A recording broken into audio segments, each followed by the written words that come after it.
Magsitigil kayo! Kayong mga nagsasabi ng ititrade si Curry, fake news yan! Yung maingay ngayon, hindi official na nilagay siya ng Warriors sa trade block. Speculation lang yan na lumobo after nitong dalawang bagay. Ano ba talaga nangyari? Ito unang dahilan ng chismis na yan. Palpak ang star hunting ng Warriors.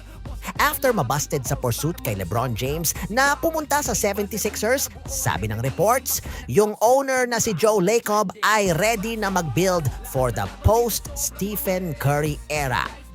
Pangalawang dahilan bakit may chismis, yung extension issue. Si Curry may 1 year na lang sa contract at eligible for 1 or 2-year extension this summer. According kay Marcus Thompson DeQ ng The Athletic, Curry and Golden State's front office may no longer be on the same page and he's probably tired of the star chasing.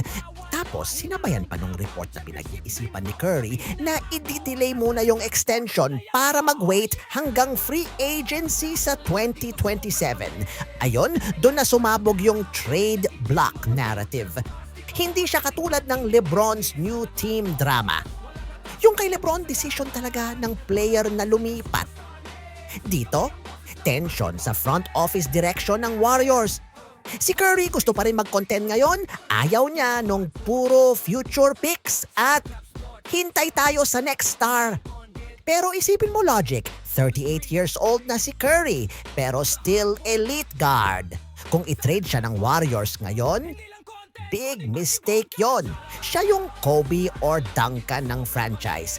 Rare na player na buong career sa isang team lang.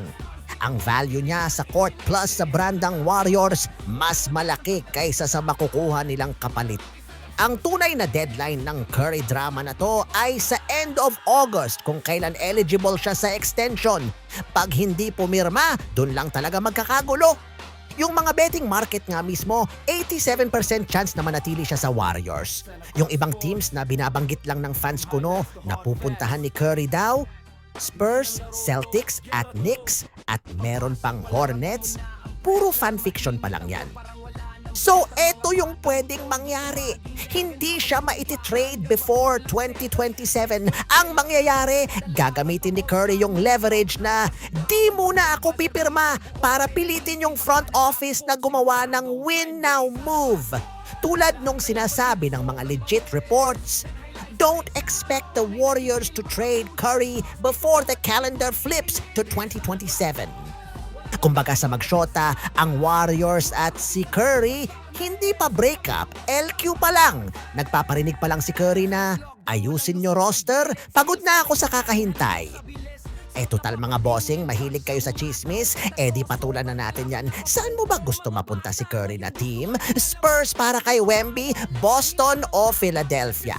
Para sama sila ni Lolo Bron? Comment mo na dyan. Peace out!